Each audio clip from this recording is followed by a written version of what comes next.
kemarin pertemuan yang pertama kita sudah membahas mengenai apa? Mengenai kontrak belajar kita di satu semester ini ya. Nah, pada kesempatan kali ini ya, pada pertemuan yang kedua ini, apa sih yang akan kita bahas? Ya, benar, tentang ruang lingkup kimia. Oke. Nah, apa saja sih materi yang akan kita bahas pada bab ruang lingkup kimia ini? Yang pertama adalah mengenai hakikat ilmu kimia.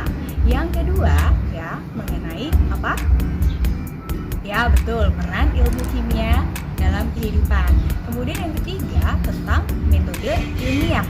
Dan yang keempat itu adalah mengenai keselamatan dan keamanan di laboratorium. Nah, sebelum kita memasuki materi ini ya, Ibu mau tanya dulu nih, apa sih yang kalian tahu tentang kimia? Kalau misalkan kalian mendengar kata kimia, apa yang ada di benak kalian? Nah, apakah menyeramkan, mengerikan, berbahaya, atau justru menyenangkan? Nah, mungkin ya yang ada di benak kalian itu bahwa kimia itu menyeramkan, berbahaya. Tapi apa iya kimia itu berbahaya? Ya, jawabannya adalah tidak semua kimia itu berbahaya. Kenapa?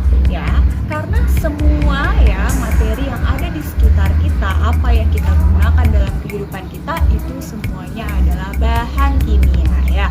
Seperti misalkan oksigen yang kita hirup selama kita bernafas di dunia ini itu kimia. Kemudian makanan yang kita makan sehari-hari itu juga merupakan bahan kimia. Dan minuman pun yang kita minum ya itu juga merupakan bahan kimia. Jadi kesimpulannya adalah tidak semua kimia itu berbahaya. Betul ya? Nah, tahukah kalian bapak kimia yang berasal dari Arab yang terkemuka itu? Ya, dia adalah Jabir Ibnu Hayyan. Jadi dari situ kita mengenal kimia. Maka kimia ini berasal dari bahasa Arab, yaitu alkimia, ya, yang berarti perubahan materi. Yuk kita simak baik-baik materi ruang lingkup kimia ini. Nah, sekarang kita harus tahu nih apa yang dimaksud dengan ilmu kimia ya. Jadi ilmu kimia ini merupakan ilmu yang mempelajari tentang susunan, struktur, dan sifat materi atau zat, serta perubahan materi dan energi yang menyertainya. Maka hakikat dari ilmu kimia itu adalah bahwa benda itu bisa mengalami perubahan bentuk maupun susunan partikelnya menjadi bentuk yang lain, sehingga di sini mempengaruhi sifat-sifat yang berbeda dengan wujud yang semula. Apa sih yang dimaksud dengan materi itu? Materi merupakan segala sesuatu yang memiliki massa dan menempati ruang. Nah, susunan dari materi ya. Jadi tadi karena ilmu kimia ini membahas mengenai struktur, susunan materi, sifatnya ya, maka kita bahas susunan materi terlebih dahulu. Di sini bisa kita perhatikan ada gambar air ya di sebelah kiri dan ada alkohol di sebelah kanan. Nah, untuk penyusun dari air serta alkohol itu berbeda. Untuk air terdiri dari unsur hidrogen juga oksigen ya. Maka di situ menjadi H2O. Sedangkan alkohol dia penyusunnya itu merupakan unsur karbon, hidrogen, juga oksigen. Oke, menjadi C2H5OH.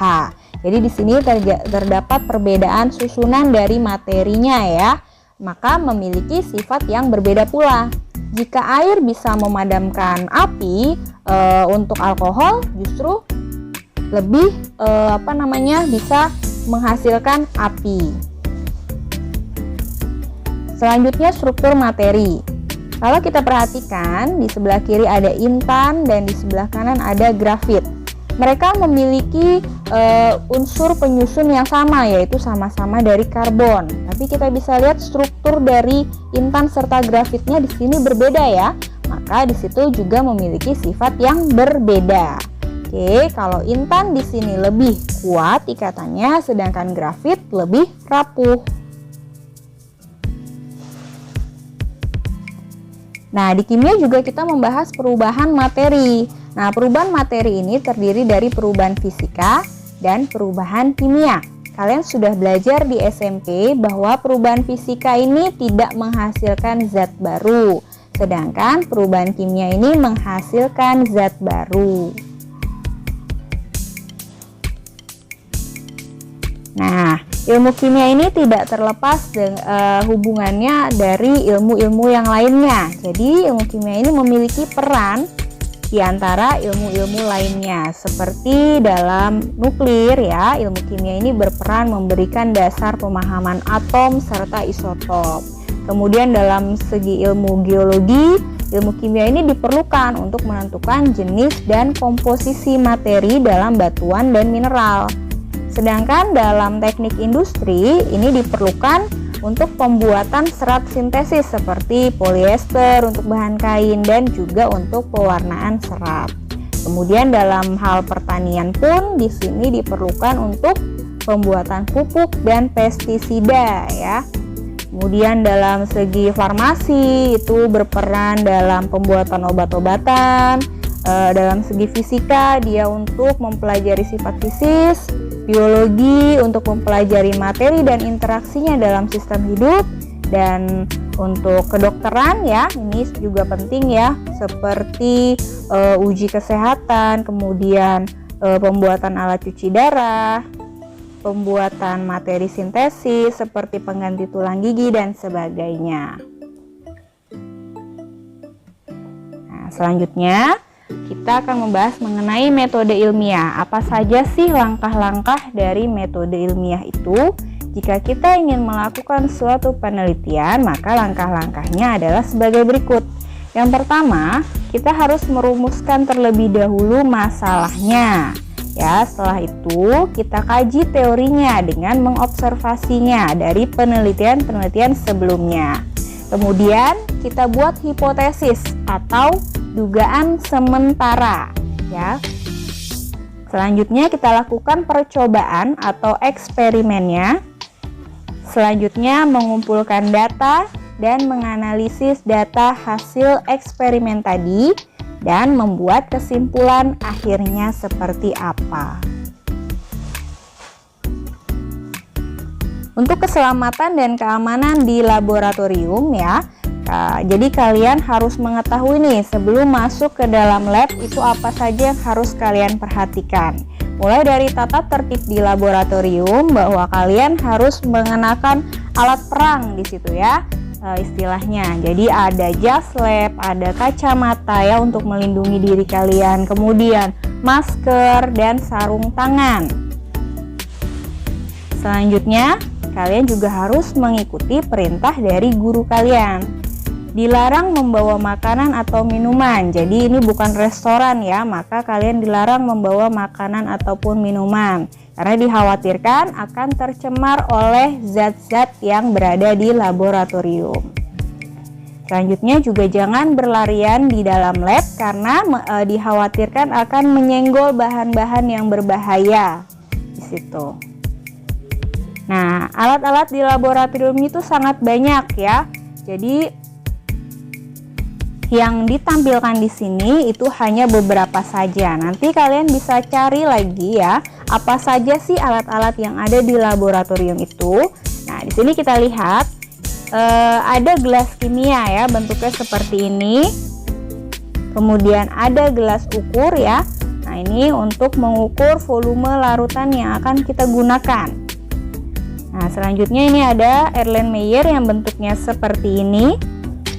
Nah, ini biasanya digunakan untuk titrasi ya, ketika dia mencampurkan larutan. Selanjutnya adalah ada labu ukur, bentuknya seperti ini ya. Nah, ini untuk membuat larutan. Jadi kalau kalian ingin membuat larutan, gunakan labu ukur. Selanjutnya ada pipet tetes juga. Ya, di sini untuk memindahkan larutan dari tempat yang satu ke tempat yang lainnya. Untuk simbol-simbol berbahaya pada bahan kimia, kalian juga harus ketahui. Nah, ini yang pertama, jika dia mudah terbakar, maka simbolnya seperti itu ya. Ada seperti api. Kemudian jika dia menimbulkan iritasi bahan itu maka memiliki simbol X ya. Itu menandakan dia menimbulkan iritasi. Selanjutnya ada yang bersifat korosif. Kemudian beracun, mudah meledak. Kemudian bahaya biologi dan mudah teroksidasi ya di situ. Ada juga yang dia berbahaya bagi lingkungan serta yang bersifat radioaktif. Jadi ini kalian hafalkan simbol-simbol berbahayanya, kalian harus ketahui. Jadi ketika nanti melihat bahan dengan simbol ini kalian sudah berhati-hati dan menghindari bahayanya. Misalkan dia mudah terbakar, berarti jangan dekatkan dengan api seperti itu ya. Baik, jadi seperti itu materi kita di ruang lingkup kimia ya anak-anak.